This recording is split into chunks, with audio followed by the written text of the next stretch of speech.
Hello and welcome back. If you're going to be watching this later on YouTube, the time of this recording is September 28th, which means tomorrow is my 27th birthday. Unfortunately, due to scheduling, I'm not going to be able to do anything live, but we'll probably be resuming Valkyria Chronicles on Wednesday. Although I'm tempted to put it off and jump back into Shadowverse because there's a pre-release event going on and getting free gold to open packs always sounds nice.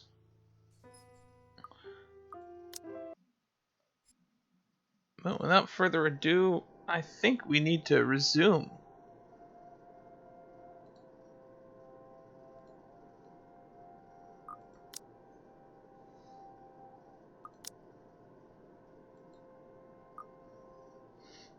Okay.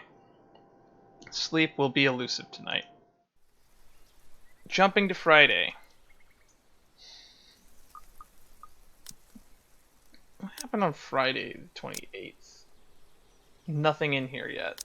27th, nothing. 26th.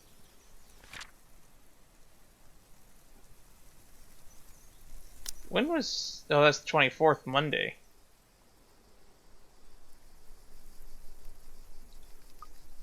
Okay, so I hope we jump back to Isabella at some point, because I'm concerned and worried about her. She's the character that I have the actual most attachment to at this time.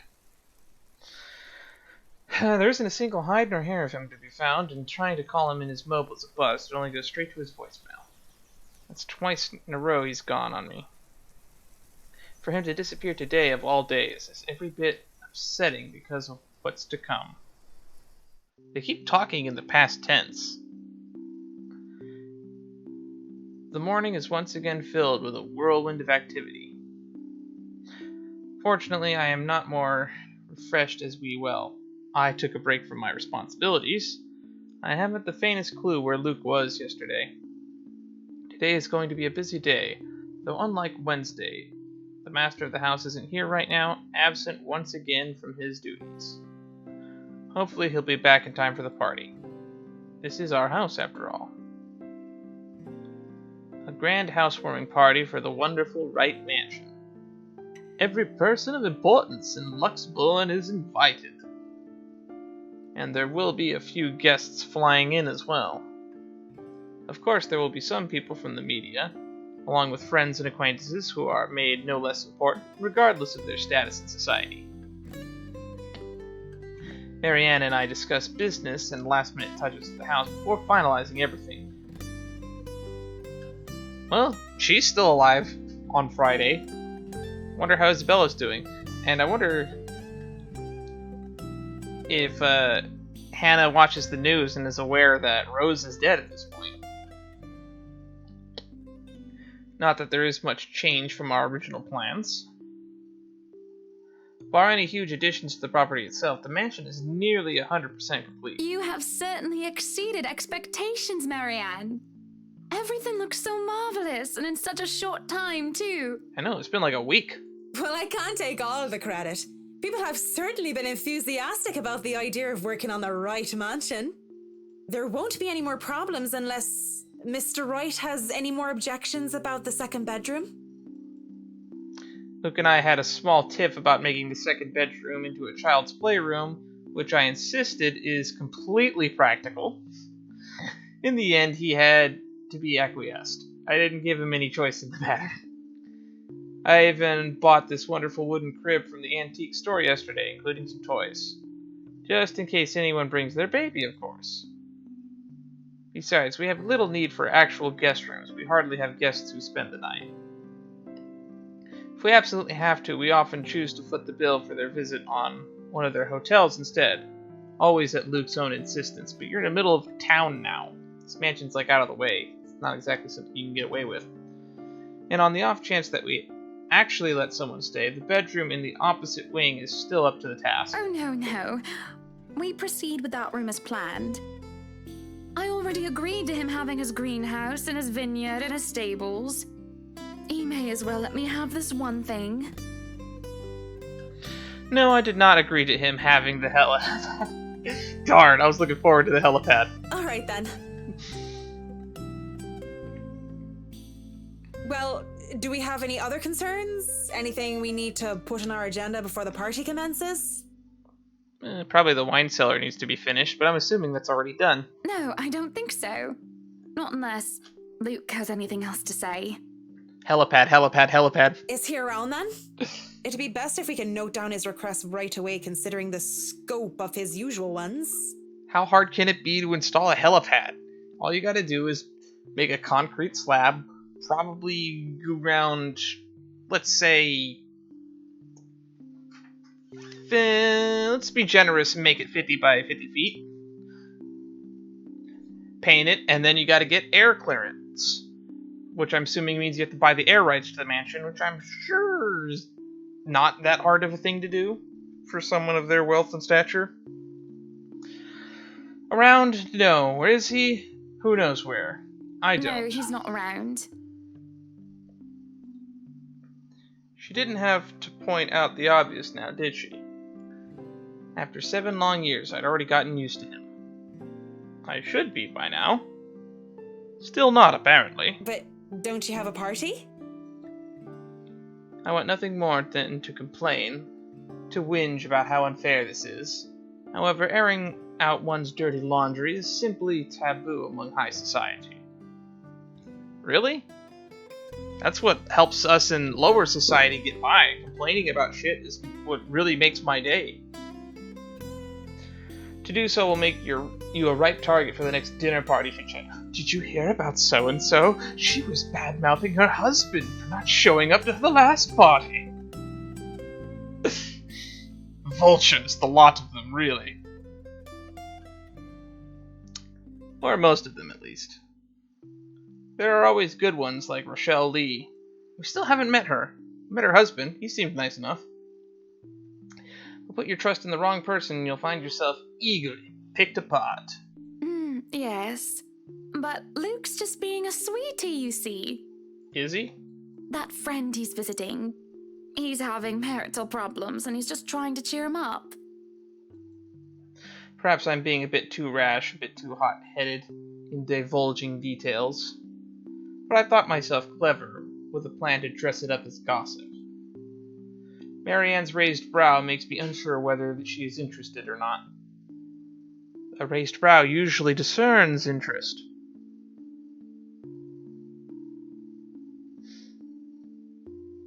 I like the sound that my ear makes when I raise my eyebrows because it stretches my skin when I'm wearing these headphones.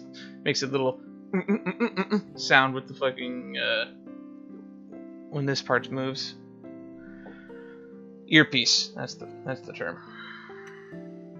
Although that does make things a bit better if she has no interest and therefore has no hidden intent to utilize whatever I might say to her. I don't imagine Marianne's the type. They've been married for a long time and they've hit a... how do they say it? A rough patch. His wife has a drinking problem and can be very neglectful. The poor thing really does his best to be a good husband.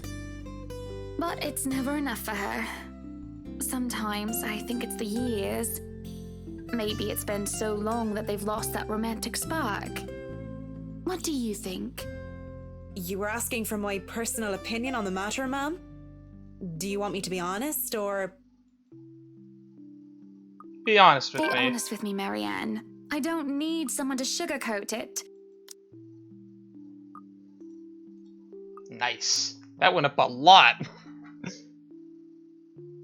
I'm not some fragile thing that I'm just going to break down at the slightest thing. I mean, look at her face. She couldn't look more serious if she tried. I mean, I guess she could frown. She hesitates, taking a sip of coffee while I stare at my own cup of tea. The silence stretches on, and I almost believe that she will never answer my question. I suppose that I shouldn't blame her, putting her in a tight spot like this. Her hesitation is understandable, though I loathe to admit it. She simply wants this whole thing to stay professional. But then she speaks. If I'm going to be completely honest, I need to ask. This is about you and Mr. Wright, isn't it? It's my turn to hesitate now. Really didn't expect such a straightforward question. And to get to the heart of the matter, I suppose I'm not as clever as I'd like to think. Oh, that's right. I completely didn't really think about it. They've been married a long time. They hit a rough patch. His wife has a drinking... Yeah, she just gender flipped it. This is their story.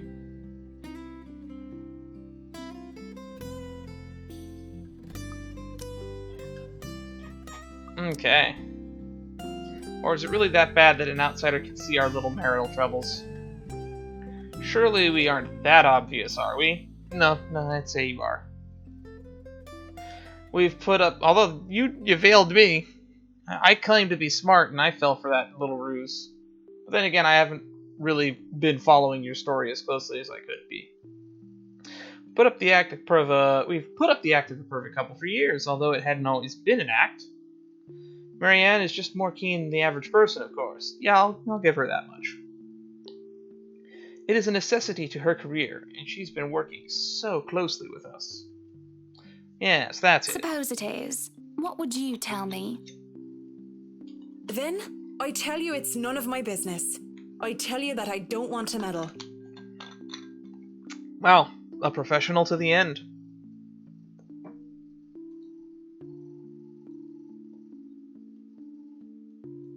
But if the troubled husband with the neglectful wife asked me for my honest opinion, I'd say that he shouldn't base his happiness and his self-worth on someone else. Someone who won't even give him the time of the day. Maybe he should try being independent for a while. See what it's like when he isn't trying to please someone else and doing things for himself. Are we still talking about her or Mr. Wright? Everyone's supposed to be their own man or woman, right?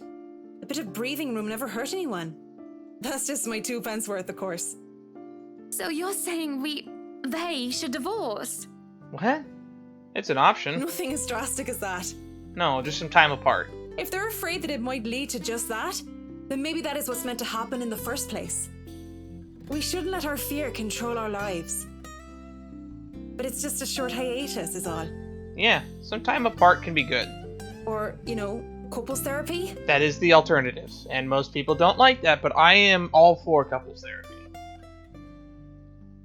Spoken like a true product of divorce.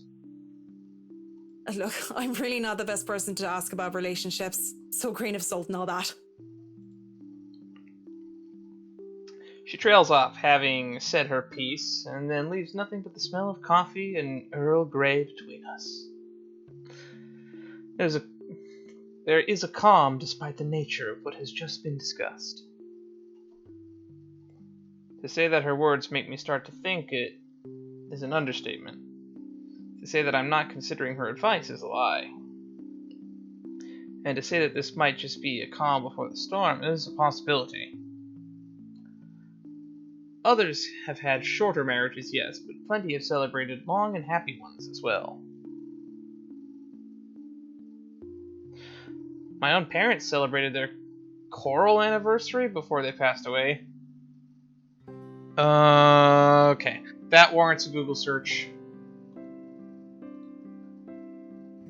Choral anniversary.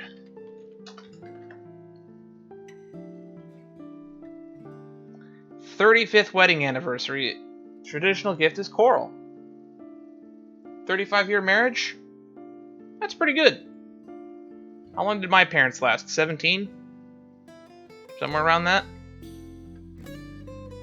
Probably less. But 7 years? 7 years isn't a whole lot in the grand scheme of things.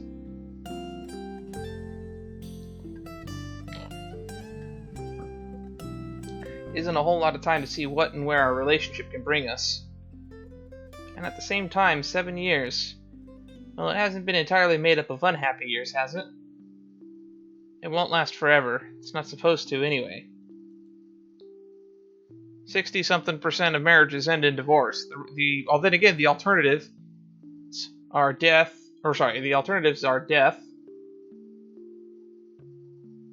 and polygamy? I just dread the thought that this might last for a very long time. I dread the thought that that all these small spats, these little disagreements, will turn into an all-out resentment. The idea that we will grow to hate each other with every fiber of our being scares me. I can't even pinpoint the exact moment when our blissful union turned sour. We can get through this, right? I know that I still love him, and I feel that there is still part of him that loves me in return. Yeah, we got to see moments of that. We just need to get our heads together and talk it out. And maybe lay off the absinthe. Surely he will see some sense.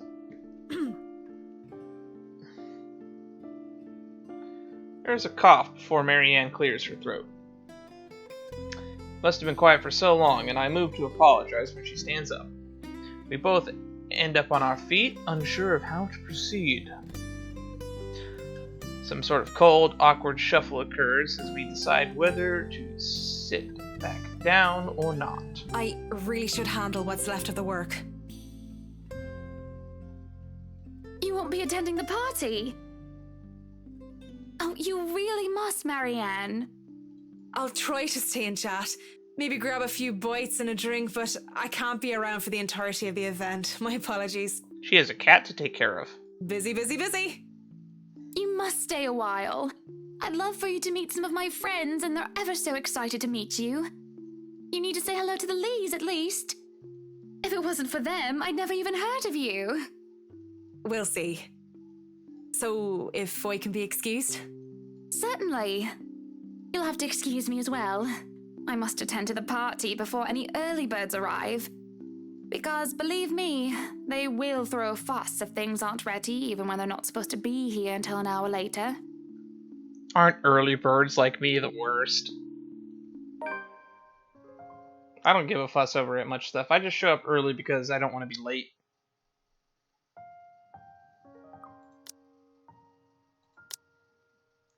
Hannah and Marianne seem to be discussing the mansion's finishing touches before the housewarming party. On a whim, Hannah asks for Marianne's opinion about a certain couple having marital problems. It leaves the former with something to think about, after the latter excused herself from attending the party. The scene outside is parlor. It is great, organized mass. No, why am I doing Let It Snow? I'm in too good a mood if I'm starting to hum Let It Snow. Aside from the household help, we hired the service of the temp agency which provides staff for the right enterprise in the hospitality sector. Even our very skilled staff cannot undertake a party of this size on their own. Waiters, busboys, hostesses, and their staff captains move about in droves, carrying crockery and serveware, good for several dozens of people and then some. Chefs and bartenders tail after Johans, looking like scared little children as he escorts them through the kitchen and into their wine cellar. To peruse the stocks, to select what can be served at the party and what can be used for cooking. No, we have a lot to do, and I believe we did not hire snails. Snails are for the dishes. What is with French people and snails? String quartet readies up to play for the evening, tuning their instruments as they fill the air with idle chatter. Floral decor with thousands of fill vases, wreaths and baskets, while petals are scattered along the driveway up front. Why are we scattering petals? Whoa, that is a cake. Is that real gold? An ice sculpture of a reindeer is brought carefully by a pair. It is followed by a simple cake, just a 5-tier chiffon one, with white chocolate mousse, white fresh berries, and light dusting of edible gold. Oh my god. What is with people and eating gold? Rich people problems. Screw first world problems. This is rich people problems. Despite the fact that I told Marianne how I will attend to all this, I find myself unable to focus or care for any of it. I still have our discussion running in my mind, and looking at all of this, I only see Luke everywhere. I mean, there's a blonde couple on a giant stained glass window in here. I wouldn't be surprised if it makes you think of you and your husband. All the grand things that Luke wanted to have for the party. I had wanted a small, elegant, and simple gathering with only a select few invited, namely the people who I could actually trust to enter my home. I did not want any bloody politicians or paparazzi in here, no matter how used I am to catering them. At least be here for your party. Damn it, Luke. The entire thing screamed Luke Wright. And I can't help but add another question to my growing list of queries. When did I lose myself? It's always about him nowadays, isn't it? What about Hannah Wright? What about Hannah Evans? I used to be my own woman who made her own name, her own career, and her own decisions. Sure, I was the social butterfly I am today, but it wasn't all empty, shallow gossip and sitting pretty. I was also lauded for my knowledge and talent. Finance manager wasn't just handed to me just because my father owned the company. Really? I'd like to see the evidence to that. I had insisted that I start at the bottom so I could work my way right up to the top and prove myself. And I did. Well, good for you. Take the words right out of my mouth and prove me wrong. I worked numbers, managed budgets, money and accounts, analyzing the competition and market trends. There was a calculation of financial risk, cost reduction opportunities, auditor liaison, and public relations, supervision of staff. And while I generally had a huge slew of responsibilities... What was that list again? So you had that and a slew? Yeesh. Admittedly, I was already quite the attention seeker. Even back then, having dedicated most of my youth to craving my parents' approval. Failing that, I turned to others, looked for praise from anyone who would give it to me, however fleeting it all was.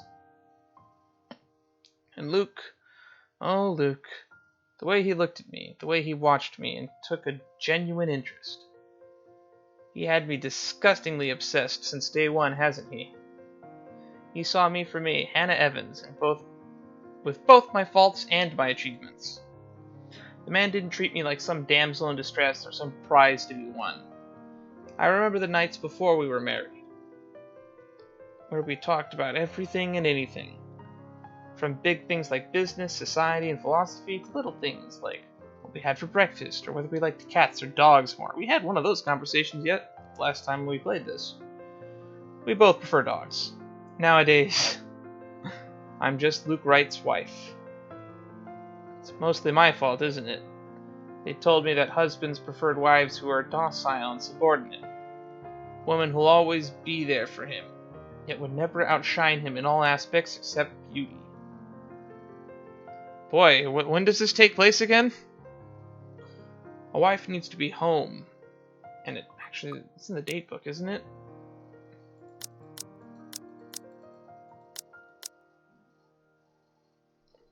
I guess it's not. I don't remember. We're going to assume it's 2017. A wife needs to be at home and attend to his needs, to have children, take care of himself in his absence. They said I have no business working anymore after I was married. I can't blame society. Yeah, that is society. But you are the one who listened to it. Before I can fall further into this introspective pit of self-loathing, someone calls my attention. The guests have arrived, madam. And Luke? Running a bit late, I'm afraid. Well, at least he's coming if he's running late. Late for his own party. That man, I swear. He's probably looking to make a dramatic entrance, knowing him. Helipad, helipad, helipad, helipad, helipad. Open the doors, then. We mustn't hurry. Cars line up in the driveway, prepping the front of the mansion with vehicles of every kind. Grand Tourers, supercars, the odd high-end muscle car or two, convertibles, grand saloons. What's a grand saloon? And other luxury cars can be seen, parked by the valets. A handful of... I know this is going to sound boring, but I kind of want to see the parking lot. I want to see where they're parking these cars. Because I imagine this is like... Because when I think of mansion like this, I'm thinking like... has anyone ever seen Royal Pains? Because the mansion in Royal Pains had this cool, like, guest house in the back, and there was, like, almost like a small parking lot sized space between there and the mansion proper. It's almost like a fancy hotel. I think that was set in the Heights? I don't remember what that's called. Hamptons, that's it, Hamptons. A handful of cabs drive off, possibly for those who thought it too troublesome to bring their own cars. There are at least 2 different media vans as well. They're all here for what may be considered the biggest event of the year in Luxembourg. So far. Who knows what we'll plan on the winter holidays? Welcome, welcome everyone. Please make yourselves at home. Some of the guests idle, enjoying the warm, if not strange, sunshine we are experiencing before gloomy skies inevitably return. They greet acquaintances and friends with warm smiles, others less so. From where I stand, I can see a hierarchy of power, the ties that bind these individuals here, whether through convenience or necessity. However, there are also a few who are not here to further cement their own current place in high society, such as that young man with the oriental air?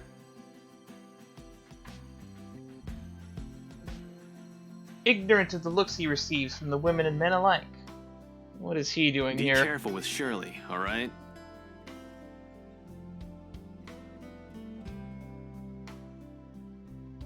Or that rose-haired woman talking on the phone. While she looks unsure of why she is here exactly. Yes, I'm at the party already, Mom. Yes, I'll say hi to her if I can. I see Zachary, the photographer, as well. He talks to a few of the other media crew with an air of familiarity. I was just here a few days ago, yeah.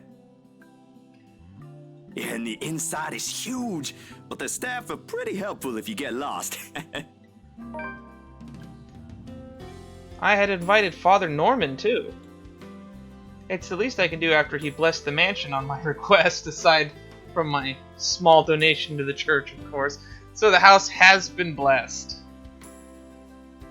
But the poor man had taken ill and went through a nervous breakdown of some sort the other... Uh-oh, that's not good. And then there are people like the Chief Inspector. People who I can never be too sure about. People who stand on the border between being suspicious and being trustworthy. I like him. Watch, he's secretly the murderer. Thank you for the invite, Anna. Husband still missing, I see? I should be saying the same of your darling Rochelle, Lee. The doctors again? She told me she'll just be in the gardens. Bet she's lying and that she's somewhere around mingling, gossiping with the other ladies. Oh, so she is somewhere around here. It's no offense, but that seems to be all you ladies do at these parties. And aren't you gossiping right now? Yes, he is. Yes, well, what about Luke? Should we file a missing persons report now, or do you want to wait 24 hours? We gotta wait 48 hours here in the States. He's around. You know, I can tell if someone's bluffing. He's running late. Don't tell me, let me guess. He's finally drunken himself to death and not wanting a scandal, you've hidden his body. Okay, that is a huge leap of conclusion. I was wanting to give this housewarming gift to him personally, too. It's a plate that holds a wine glass so he can stop killing himself with liquid lunches. Looks like it's too late for that. Nothing like that. Besides, this is a hardly polite conversation. I like this guy. Even if you don't, but I like you as well. Oh, relax, I'm just trying to be cheeky to lighten the mood. It's not like I want Luke dead. You're the one that brought up the death aspect, though. I have to give you that much. The man doesn't serve dodgy plonk like the others when I visit, and he pays his respects well enough. I could use a glass of wine or 3, actually. Rochelle's been in a horrid mood. Threw her stilettos at me the other day and almost took an eye out. What did you do? Not sure if this is how it usually goes, but I blame the pregnancy. I wouldn't know, would I? Still no plans for a baby? Well, I guess that's for the best. If it's this bad now, I can't even imagine how bad it'll be when that little baby bump becomes huge. Have I mentioned now how have I mentioned how I don't trust him no matter how hard I try to do so? Yeah, you're right. He definitely comes off as suspicious. That conversation got dark so quickly. At least he brought a gift, I suppose. Why don't you just go inside and have some wine, Lee? Think I will, thanks. Why did that one not get voiced? Why don't you just go inside and have some wine, Lee? Think I will, thanks. Think I will, thanks. I love this guy's voice. It's so gruff and authoritative. Full of gravitas and wisdom. Greetings such as these carry on as the guests continue to trickle in. Whether we have short conversations or merely shake hands and nod heads, I make sure to attend and welcome each of them. As the first hour passes by, the rest of the stragglers and I adjourn to the ballroom. Any latecomers will have the attention of a porter instead. I have other duties to attend to now, like finding my missing husband. Hosting parties is always the same old song and dance, no matter how big or small it is. You make sure your guests are well fed, have good company, and have them generally enjoy themselves. Yeah, that seems par for the course. So when my opening remarks are done, when the band has started to play, and the guests have started eating, I find myself wandering around aimlessly unless I am pulled aside. For a while I stay with a small group and entertain them before excusing myself. That music is getting like really loud. And when they're not anymore watching me, I end up watching them. When they don't listen, I do. A local banker is having trouble with his daughter. He wishes to marry her off, but she wants nothing more than to make music. I hope that he means literally. One of our hotel managers worry about the stolen belongings of one of his patrons, failing in security, which he should be brought up to higher authority soon. Our mayor, well, his cat died. Then there's that rose-haired woman once again. It's hard to notice her with her distinctive looks. It's hard not to notice her with her distinctive looks. She also lacks the grace of the other ladies here, but that does not make her any less beautiful. Her stance and the air she exudes instead are strong, and they make her stand out despite her casual attire. Many men have already given her their attention, though each invitation to dance has been turned down. I approach intrigued, although it is no great mystery what occupies her own attention, with the glances she keeps sending towards the boy with the oriental hair. She remains unaware, though, even as I stand beside her, pretending that I am there for a drink. You would catch his eye a lot better if you wore nicer clothes, don't you think? Didn't realize the housewarming was going to be this fancy. I would have gone with a nice dress if I knew. Oh, you're fine, dearie. It's only really the parvenus, those who climb, that come to these parties all dolled up. That's one way of looking at it. Yeah, be yourself. Don't act like someone you're not. Quite the black-haired beauty, isn't he? The boy comes over, but I do nothing to speak any softer. He merely passes by, and it's a wonder he doesn't hear what I say. Who, Ash? You know, you really shouldn't have turned down his offers. If I wasn't married, I'd happily go dancing with those young men. But you said a name. Ash. That's the exquisite lad you've been looking at all this time. I don't know him, and I'm the one hosting this party. That must mean you know each other. Is he your boyfriend, then? Because that would explain those rejections. Ah, she always looks perpetually angry, doesn't she? In all my life, I have never seen a face grow red so fast. The shade of her hair did not help as well. This is the most pink I've seen on a person, really. Yeah, look at all that pink. So much pink. It's more pink than Senor Pink. What? No, that's ridiculous. He isn't my boyfriend. Such a violent reaction. A simple no would have sufficed. Many here would be happy to hear it. And I haven't been looking at him. Yes, you have. That's right. You've been staring. Quite heatedly, in fact. Although I'm not sure if you look like you want to kiss him or kill him. I'm leaning money towards the latter. It's more the latter currently. Just don't go murdering him on my property. I don't want to walk into a room and suddenly find a body there. I waver as I feel the burning of someone's stares. It is chilling, and though I am used to enduring the gaze of others, this one makes the hairs on the back of my neck stand up. Yikes! The whispers are back. My attention is pulled from the girl, and I see a woman staring. Dark-haired and dirty, she looks more like a beggar than a guest. And I have half a mind to call security at her when her mouth breaks out into a grin.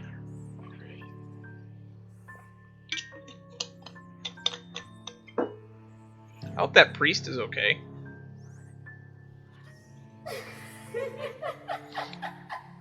All I hear is her laughing, taunting.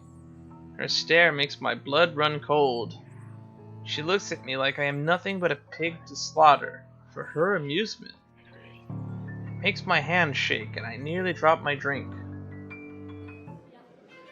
But then in a blink she's gone, and the buzz of the party returns. I'll keep that in mind, but are you all right? Yes, sorry. I just thought I saw something strange. It must be the trick of the light. Yeah, the trick of the light. There's a logical explanation for everything. Anyway, on a right, as you must already know. Rebecca Gales. Gales. The name is familiar, like a fond memory. Got an achievement, reunion.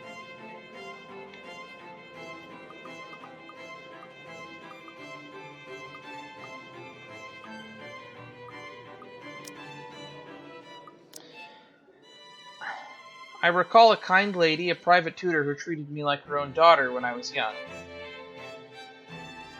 She'd even bring me food when there was no need to do so. Usually stovies, which I honestly hadn't been too keen about, though I ate them nonetheless because she brought them for me. Oh, the professor! And your little Becky! My parents couldn't make it since they're in Scotland right now. And Mom says hi, by the way. But yeah, that's me. Little Becky. We met once before. Yes, oh, I remember you! You were the cutest little thing with glasses! Oh, do we get to see a picture of that? Please tell me we get a picture of that. Oh yes, I remember you. And when we met, you were having boy troubles with this lad called something with an A.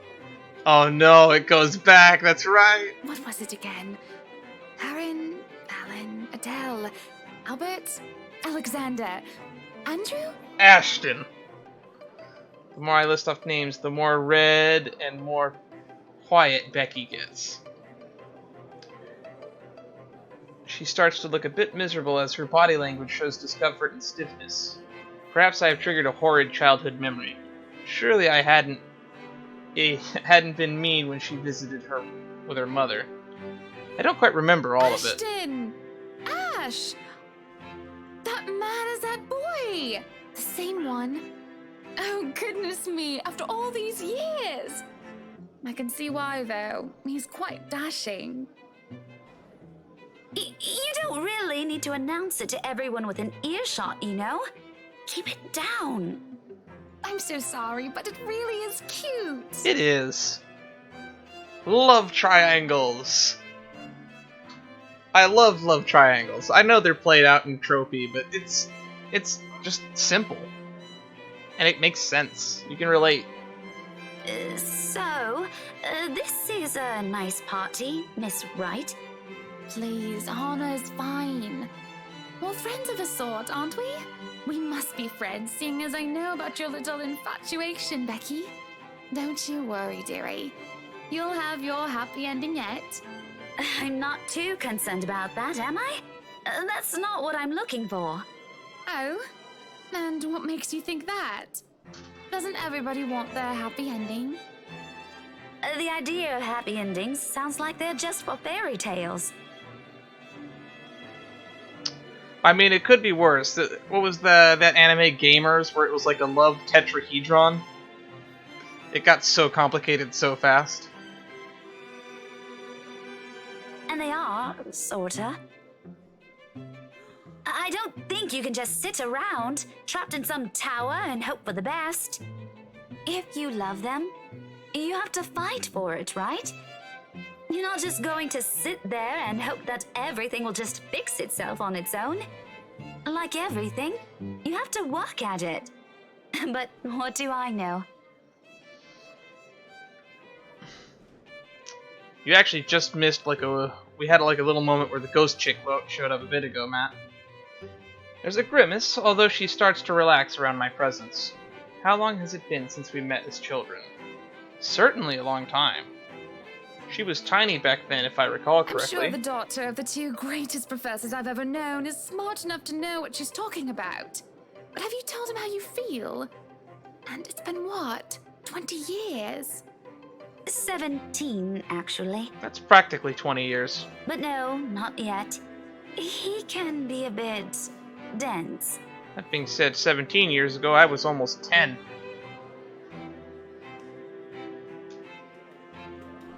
I was hoping that maybe he'd notice on his own and... Well, that won't do.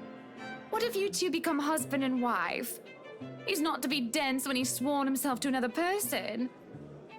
Why, you might just as well consider leaving before the day's even begun. If that happens, I'll have to give him a good ear bashing, won't I? Whoever anyone ends up with, it's not going to be a perfect relationship anyway. There's going to be things you'll love and things you'll hate about the other person. We're just humans. Although this one is somewhat of a love parallel than love triangle, because Zach has feelings for her, she has feelings for Ash, but Ash has feelings for Isabella, is the way I seem to have painted it so far. And then we have the Wrights, who are in a weird love-hate relationship with each other. And then we have... am I forgetting any characters? Marianne.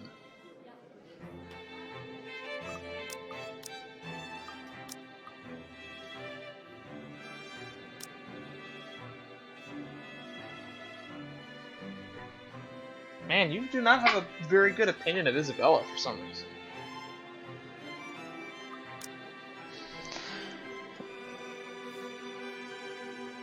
It's funny. Here I am, trying to give you advice when you did the very same thing back then. I remember you giving me a makeover when we were still kids, and you were the first I told anyone about my crush. I do remember now that she mentions it. Did I give her that yellow summer dress or the pink blouse and petticoat? She must have kept some of what I said in mind. Feels ridiculous, remembering all that years later. 17 years is a long time. Boys and how they go crazy for pretty girls, some gospel every woman should adhere to. It was so easy to say such things when... So easy to say such things then, with me not knowing any better. But looking at her now, she must have kept some of what I said in mind. Perhaps I did say something good at the time, enough for her to take it to heart. But all that didn't matter. In the moment, I mull over what she just said in my head. What Becky told me is very different from what Marianne told me. There is no time to ponder over that. However, as a hush descends upon the once lively crowd, the music of strings and chatter slows to a grinding halt as the doors from the foyer opens. The last of the latecomers should have arrived moments ago, which means it must be Luke making his grand entrance. And anyone else this late would be simply too embarrassed to show their face. So this can only be one person, or rather, one man. There is only one man who is audacious enough to arrive at his own party so late. Good evening, ladies and gents. Enjoying the party? Drink already in hand. I hope I'm not too late in welcoming you all to the right mansion. Unlike I, who was raised in the spotlight and simply grew used to its presence, he sought it out at every chance he could, even when there was no spotlight that shone. And I'll never put it against him. When he smiles like that, he definitely looked very proud of what he just did. He did so quite brilliantly under the scrutiny when he channels his own showmanship. That is a weird sentence. That is a weird sentence. You can tell by the way people's eyes light up when he speaks. How they listen, enraptured. Even if all he's doing is a simple greeting. A little wave of his hands here, a little smile there, and a bit of swagger. I always tell him that if he's not to be a businessman, he'll do well as an entertainer. I love this side of him, especially when he looks at me and beckons me over to humbly share his place. Not a single second is wasted as I excuse myself from Becky's side and make my way to Luke's. Welcome, one and all, to our humble abode. Tonight, if you have yet to find yourself in your roles, you are all ladies and lords of the court of your king and queen. If you would excuse my presumptuousness. Presumptuousness? That is a mouthful of a word. So, enjoy the feast that has been laid out for your senses as we only allowed the best to be served. Enjoy the rest of your night, everyone. There is a round of applause, cheers, and even some hoots. Woo, woo, woo, woo. I'm enjoying this a little too much. Guests approach in the left and right and shake Luke's hand and greet him personally, phrases on their lips. It is because of that I do not see her. I do not see her until she is dangerously close, with fury in her eyes, and she's already spitting venom. Oh! Who is this? Johannes restrains her, taking care not to unnecessarily harm the pregnant woman. Oh!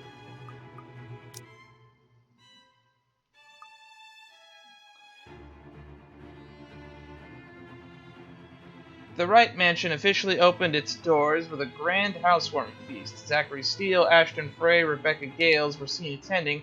However, what was supposed to be a day of merriment turned sour when Rochelle Lee, the chief inspector's wife, accused Luke Wright of fathering her unborn baby. Uh-oh. But that does not deter her rage, and the man has no choice but to let her go, lest an unborn child is hurt. Although it might be too late for that, as I see an emptied glass of wine in her hand. How much is she imbibed in? Are you feeling ill, Rochelle? Perhaps you need to sit down and... No! Shut it, you monster! I ain't talking to you! I'm talking to this scumbag over here! You bloody bastard standing there with your smarmy smile! She interrupts me, jabbing her finger at in my direction more before she shouts rounds on Luke. Even as whispers and murmurs break amongst the guests, all I can focus on is the heat of the moment. Obviously intoxicated, judging by the smell of alcohol on her breath, I'm not ticked off about this little display of hers. At least not yet. I would be.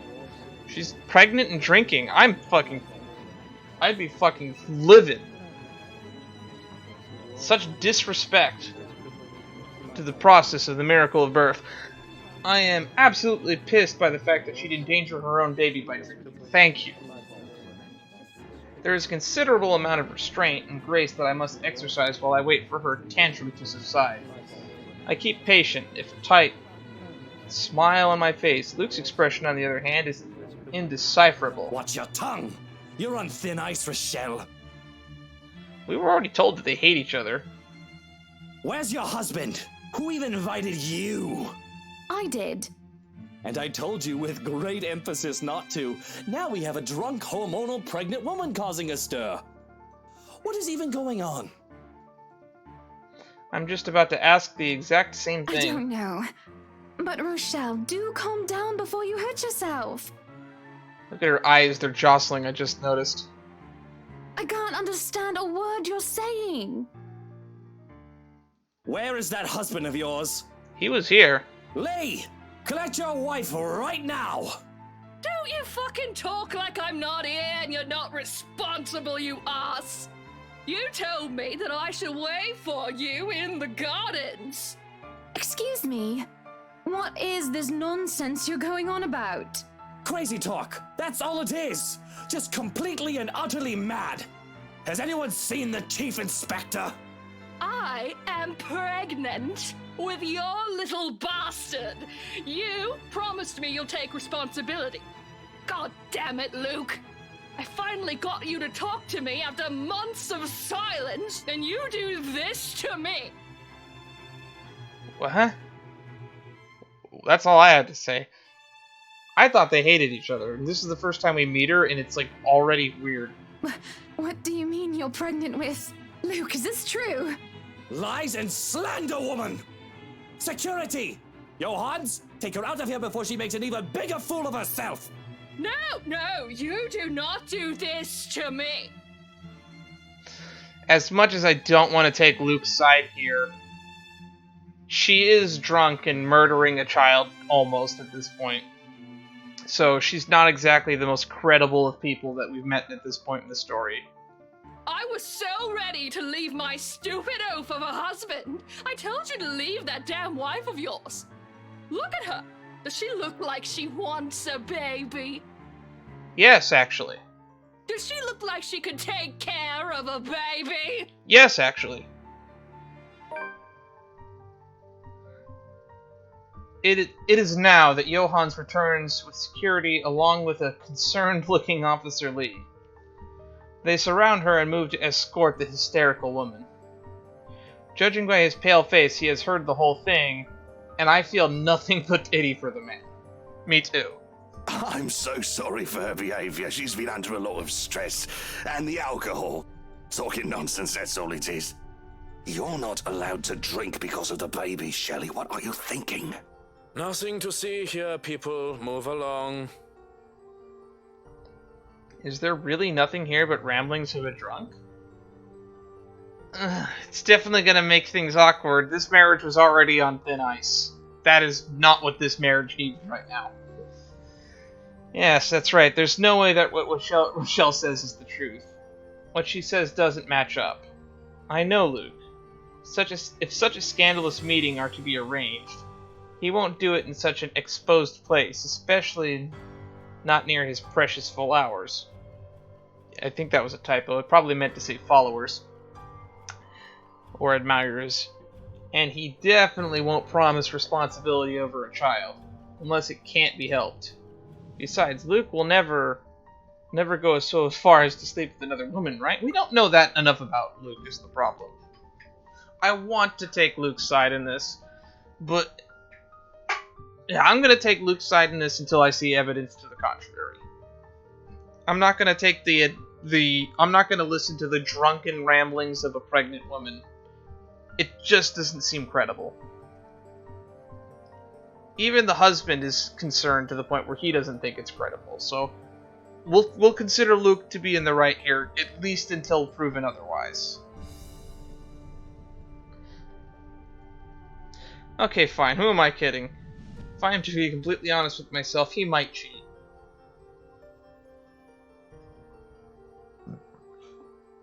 I don't know, maybe not intentionally. I can imagine him getting drunk and doing something he regrets, though. That I could see.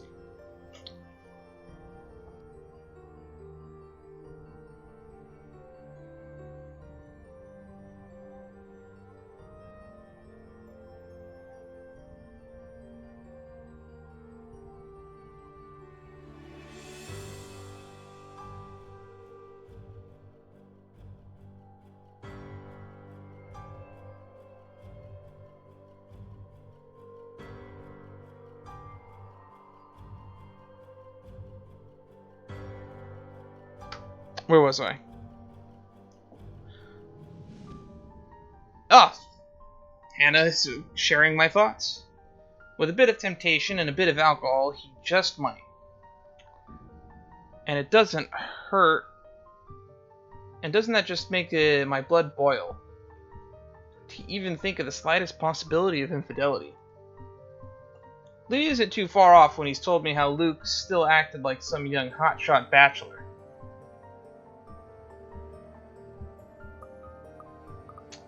Ooh. This could be a big decision.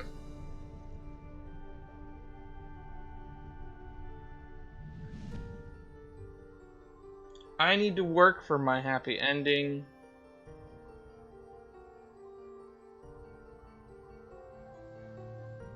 These are definitely weighing things on her conscience.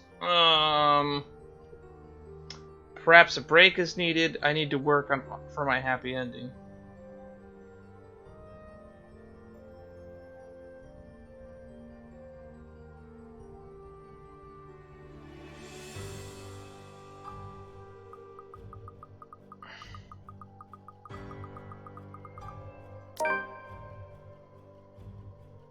Takes two to tango.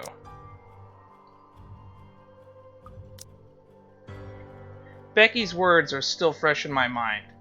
I can't help but think that the girl, plucky woman that she is, has a point.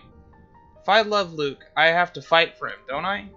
So far I've been doing nothing but sitting on my behind, hoping it'll fix itself. This whole mess definitely isn't going to fix itself. Yes, couples therapy. I'm telling you, couples therapy is the way to go. How dare that woman try to drag our name and our relationship through the mud with her lies. And at my own party, determination fires me up as I take a step forward into the middle of the fray. All the while she has been screaming. Ugh. Eee. I signal for security to stop, and I can already feel the glower on my face as I stare into hers. She wilts as soon as she sees me.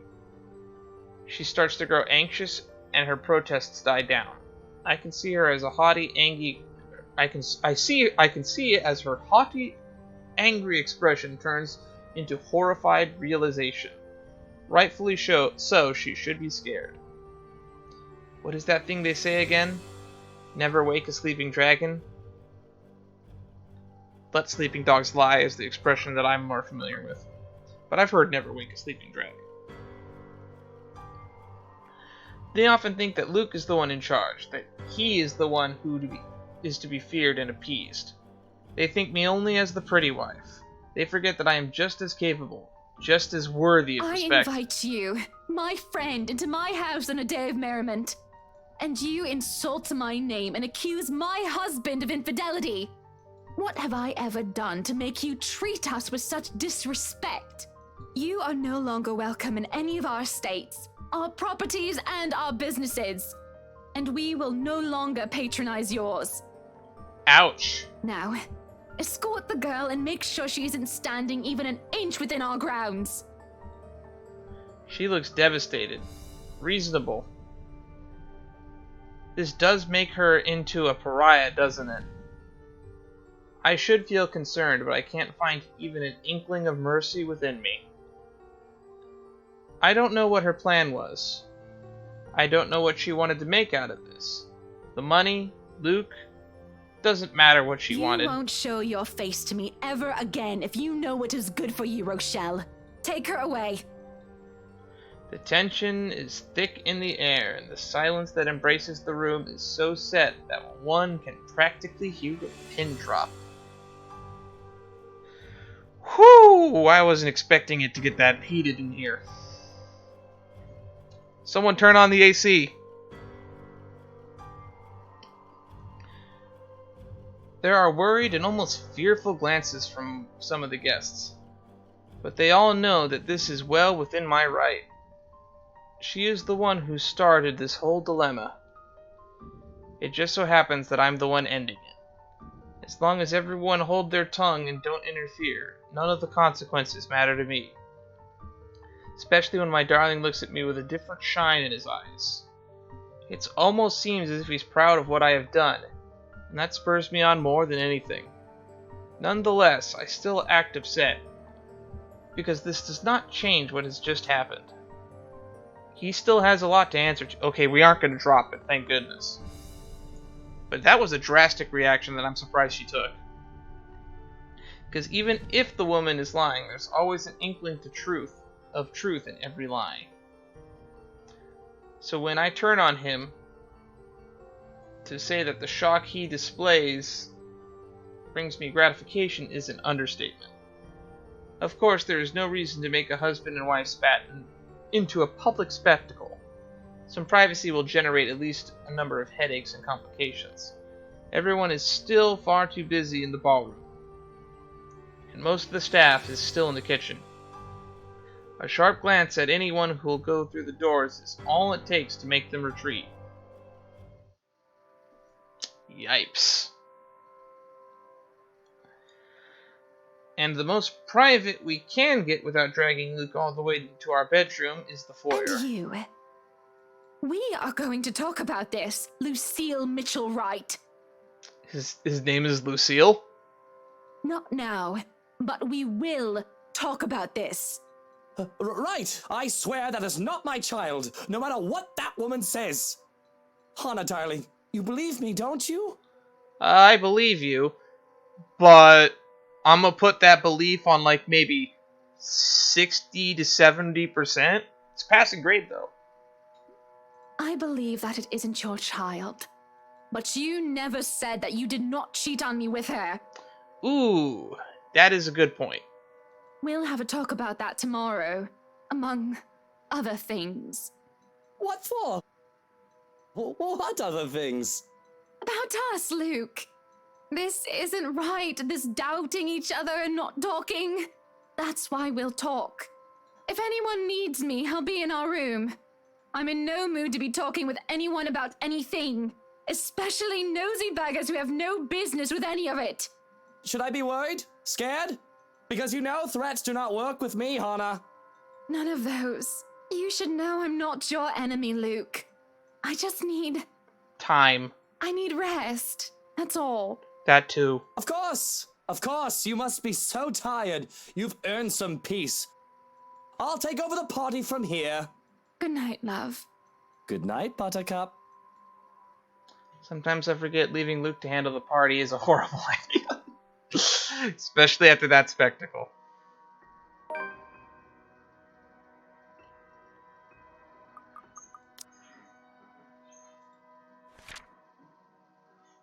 Oh, that's what she looks like. Okay.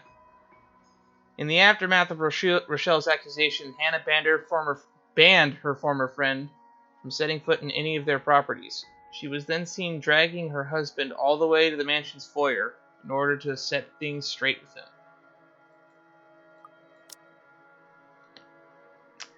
Because come morning, the dining hall is a mess with a few of his drunk friends sleeping about. Well, at least we have a more sympathy for Officer Lee now. Man, I feel bad for feeling bad. At least a dozen men and women are scattered about, sleeping like they are in alcohol-induced comas. Even Officer Lee is there, sleeping off the effects and still clutching a bottle of 1998 Jamelia. Or Jamia. No doubt Luke has served some of his stories in absinthe. Judging by the faint burnt smell, they had set fire to the latter too. Nuit Biamon. There is only so much I can tolerate, as we have Johans retrieve every single one and get them a cab. And they are everywhere. At the table, on and underneath it. Some even in the kitchen. Nap time is over, Kinder. Time to go. Oh dear, oh dear. Does this piss our valet? Though he is still a man of silent fury. Although it is a little treat to hear him utter curses in German from the other room. It is a treat to hear him utter curses in German from the other room. I imagine Luke will be amused as well, if it isn't his guests that are being thrown out. Instead, he's brooding in his seat, rolling a stalk of daffodil in between his fingers. He's energetic, and you aren't drunk. That, or you are getting better with handling your hangovers without your dog hairs. Oh, my dog opened my door. Should I be looking out the window to see if the sky has turned red and if pigs have started to fly? I am unfortunately completely sober, Hannah. And how does it feel not being hungover? Still miserable. Oof, that is not the words I expected to hear him say. It'll get better. Or so they say. You wanted to talk about something? You know, for once, I wish you were hungover. Maybe this isn't the best time for this talk. No, please. I do not like loose ends. And this is a bloody ugly loose end. Then, first things first, I want you to be honest with me, just between the two of us. Without others to impress, without people listening in. Just you and me. Did you or did you not sleep with Rochelle Lee and got her pregnant? Ah, that standard British sentences. I didn't get her pregnant. Greetings. Oh, sorry, I didn't realize I was still in a Discord chat. I'm gonna have to dip out of this. Alright. Thanks for stopping by, Igor. No problem. I completely forgot that I was just sitting in a Discord chat. But the thought of having a child with her? Can you just imagine it? I can imagine it, because specifically because you left out the detail in your defense where you said you didn't, or left out that... let me rephrase this. You haven't denied sleeping with her. That's the key problem in your argument. Or rather, don't. I can already see it. It'll look like that ruddy pig boy from that Young Wizard book.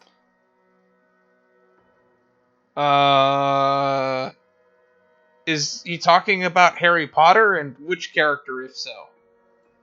I don't care about Once Upon a Time.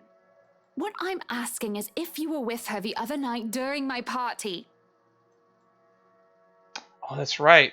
Because both her and Rochelle were missing at the last party. That makes sense. Him not showing up for most of the gatherings I've hosted in the past is nothing new, of course. The one I've asked last week is no different. It's merely another thing I've gotten used to between us after things turned sour. But after Rochelle's outburst last night, I won't deny feeling the disappointment. The betrayal. What's done is done, however, though at the very least, I still want to hear the truth from him. She made me meet with her the night of your party. But I swear, I only agreed to go so that I could tell her I wasn't having none of it. It isn't my baby. I don't even think it's Lee's. Poor bloke. I mean, I probably slept with her once. Probably. We were probably incredibly drunk, but that would have been a long time ago before she was preggo. Are you sure, Luke? How long ago? Give me a time frame. Is it within the last 7 years? You're not making anything up or leaving anything out? Of course not. I swear it on my mother's grave. Oh, your mother's dead too, huh? He swears it. He says as he hands me the flower with such tenderness. And I believe him. Well, if that's all you wanted to talk about, you shouldn't have made me worry. For the sake of my sanity and for the sake of our marriage, I'll pretend that you never said any of that. Are you sure you aren't drunk now? Haven't had a single drop and hating it.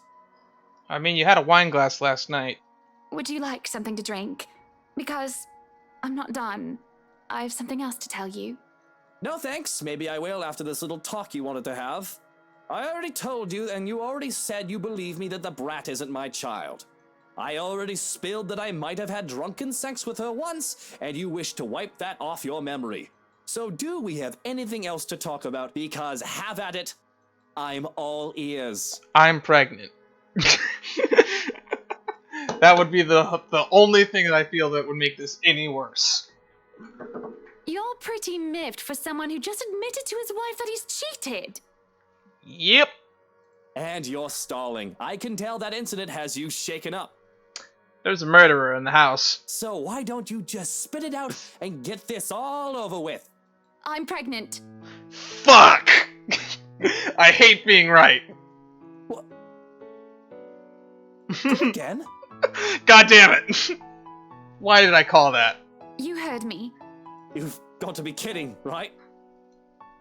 This must be some kind of joke. Are you taking the piss at me? Yes. Because, woman, I don't need a second fake pregnancy.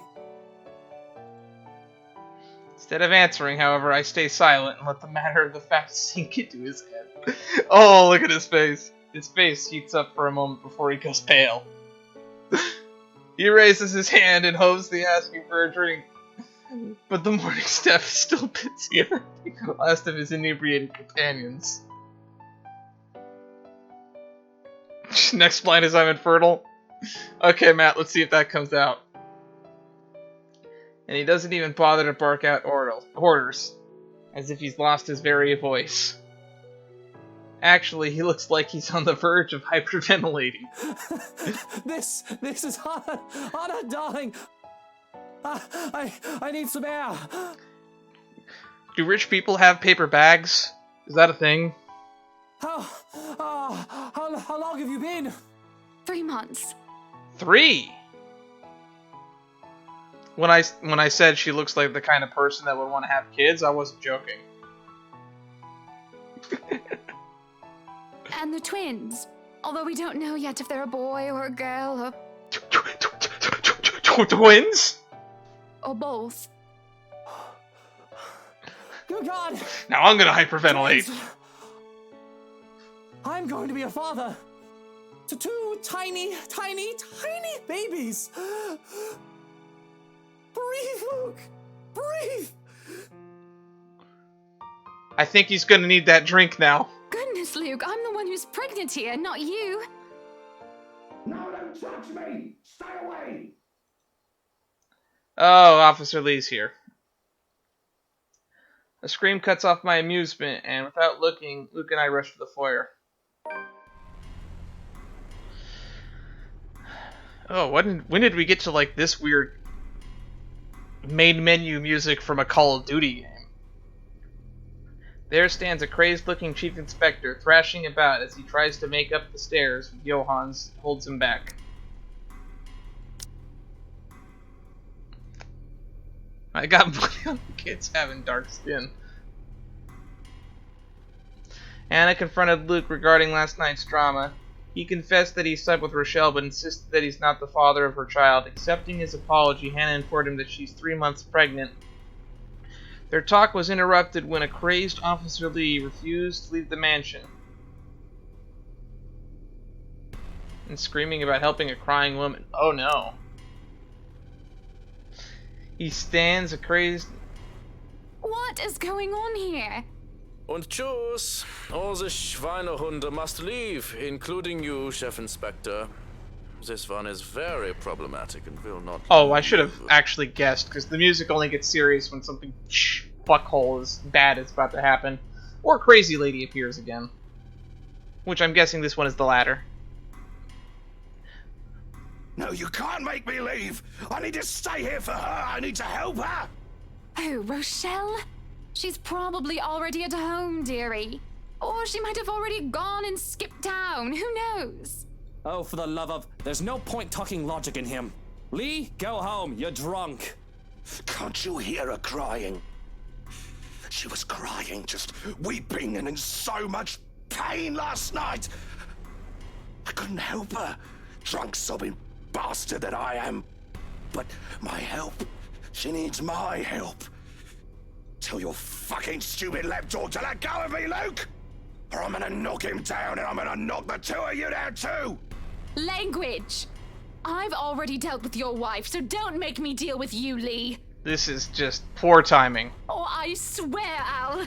This is our opportunity to have the chief of police get involved with the crazy haunting in Connecticut nonsense that's happening here. Hannah, enough. Don't stress yourself over him. It'll be bad for the twins. I would love to see the full might of the police force and the military deal with a grudge-like entity. And this is going to be where we don't get to see that happen. So go back to your breakfast and let me handle this, okay? Are you sure? Why wouldn't I be? Now, go ahead and do something less stressful. Go ahead and do nothing. There isn't much to do. It seems whenever I step up to the plate and try to take responsibility for something, perhaps everything is already being handled by someone hired specifically for that job. And with Johan's overseeing the staff and Luke handling everything else as a whole, that doesn't leave much for me. I can't even take the job of delegation because all it takes is a word to one of the senior staff and everything will be taken care of for me. Moving in here a few days ago may have well been the chore that took the most effort from me. And that didn't take any real effort at all. Yes, Hannah, go buy a mansion in the middle of nowhere. Good idea. Great plan. There are no dishes to set aside and busy myself with. Any mess left behind is now nearly non-existent. That's what I call having a good staff. To sit on a counter while eating cake is supposed to be my next plan. Alas, there isn't even one to finish off. Well, if you put gold on the cake, I would have taken the cake. I wouldn't have even eaten it. I would try to melt it down. Alas, there isn't even one to finish. And I don't really know what brought me onto the kitchen in the first place. It's not like I'm craving anything else, nor do I have any unfinished business left there. I think pregnancy gives you those, what are they called, hunger pangs? Which just makes me think of Big Mom in One Piece and her hunger pangs. But there's a calling to this room. Speaking of calling, why not do just that? Might as well, since I have nothing else to do. At least that will require some effort on my part.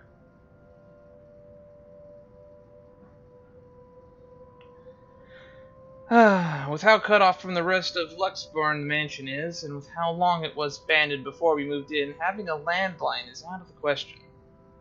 The solution supposed to be are the mobiles, though it isn't much considering how spotty the signal in the area is. It'll take a bit of maneuvering to get even a single bar. How about you got money? How much would it cost to get the city to put a cell tower out here? Or are the people going to set fire to them because they think that the 5G is going to spread COVID? Takes a bit, as I said it would.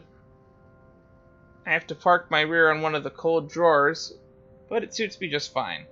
Another matter that needs my effort is who to call. She who must not be named is certainly off the list.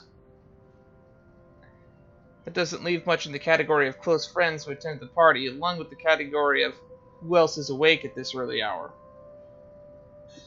No, that's right, she doesn't wake up early, so she thinks no one else does. But soon enough, I managed the call, and it goes through. Rebecca Gales here. Who's this? Good morning, Becky. Hannah? Oh, wait, how did you get my number? You responded to your RSVP through the phone. It's all saved in here, of course. I thought I'd like to say hi and make plans and get together sometime. Also, I'd love to hear news about your mother and father and about you, my dear. Oh, I hope I didn't wake you up. Oh, you're good. It's sports day at school today, so I was just prepping for that. Figures that you'd be a teacher as well. I'm sure your students must absolutely adore you. Finally, something lighthearted. Don't know about that. Mathematics? History, actually. Anyway, it's real nice to know you've got my number. I was going to ask for yours because Mom wanted to keep in touch. You could have asked, silly girl. I would have gladly given it to you. Couldn't, though, because, well, the thing that happened. But really am sorry, though. I gotta run. School, schedule, stuff. Is there anything else you want to say? Don't want to use the mobile while driving? Oh, of course, of course. I shouldn't keep you. But I wanted to thank you for your company yesterday. Not a problem. And for that other thing as well. What for now? For what you said to me. With what had happened. That's right, it was her advice that we took. That was the choice we grabbed. We went with Rebecca's idea. If you want your happy ending, you have to work for it. It's been very helpful in... No, not this shit again! The call starts to go to static to my frustration. Strange clicking noise drowns out most of her words, too. I doubt she can understand what I'm saying. And then the line completely dies. So maybe the 5G tower... You know what? I think we learned something. Cell towers scare away ghosts. That's the key. Strong cell signal, ghosts can't be around.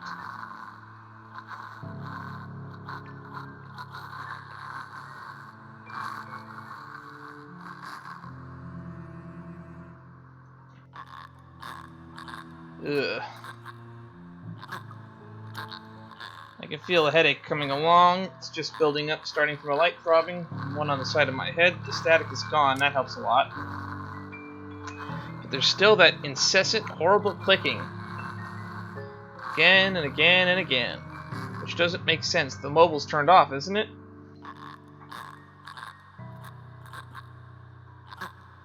That's been an ongoing theory for a while. Yeah, cell towers scare off ghosts.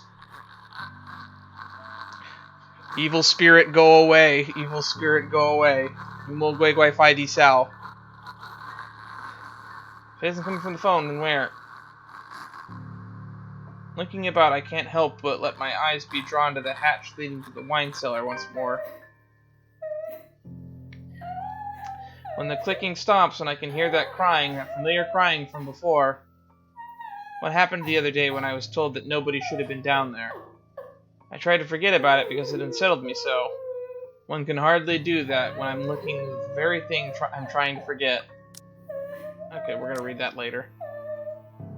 Somebody is crying down there again, but if I leave it alone, it simply won't stop bothering me for the rest of the day.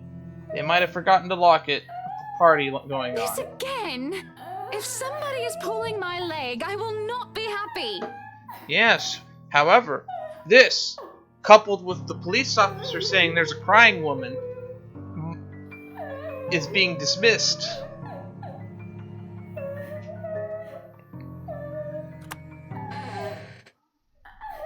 True enough, all it takes is a bit of a pull to open the hatch. Well, I better get my fingers ready, because QTEs are probably a-coming.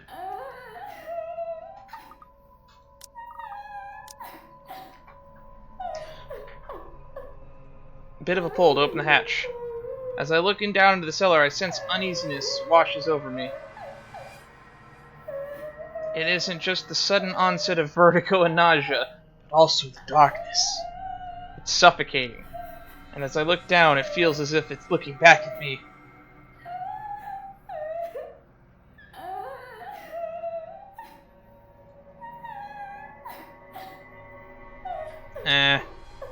I wish that emote still worked.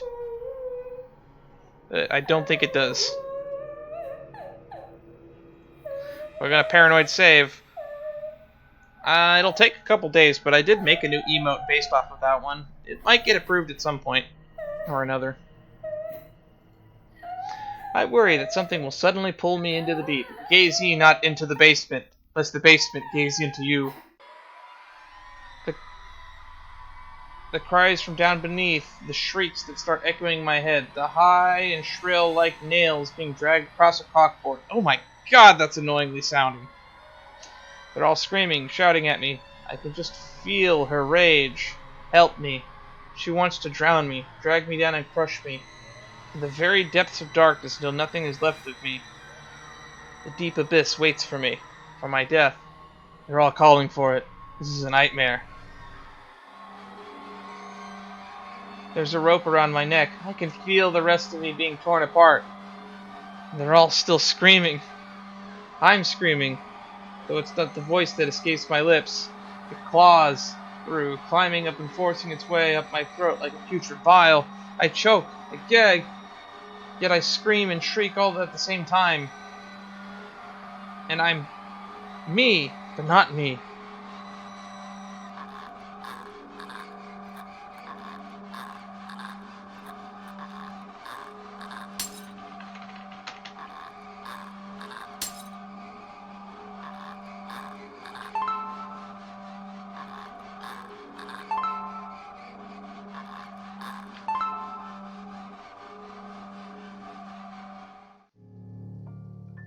Okay, I think we passed it.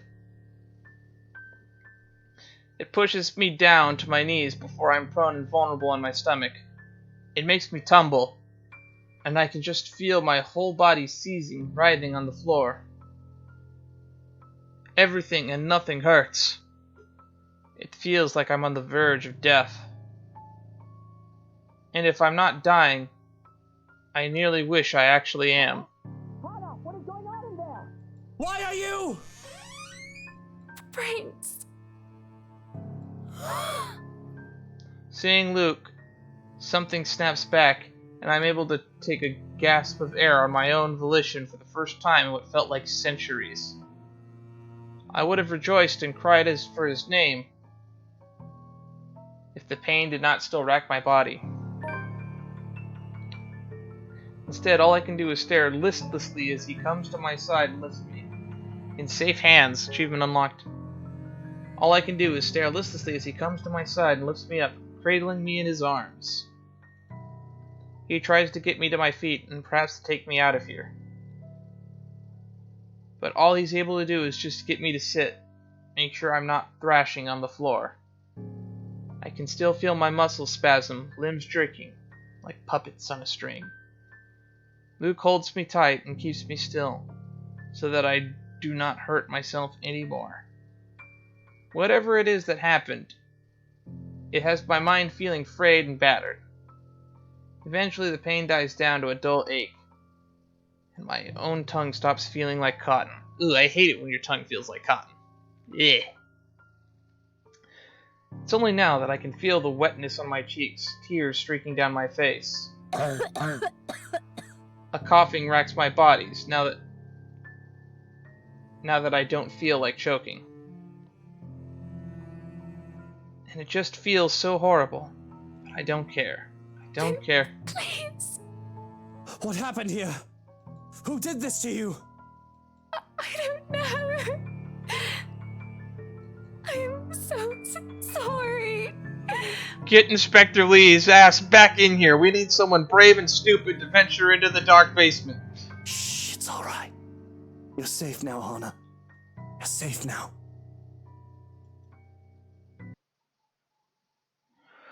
Okay, spooky music's gone. I feel safe now.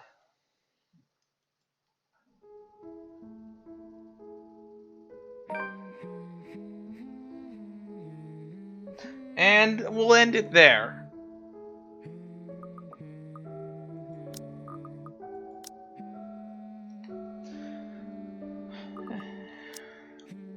Hannah called Rebecca Gales, hoping to catch up with an old friend. Talk gets interrupted by horrible clicking and the cry of a woman in the wine cellar.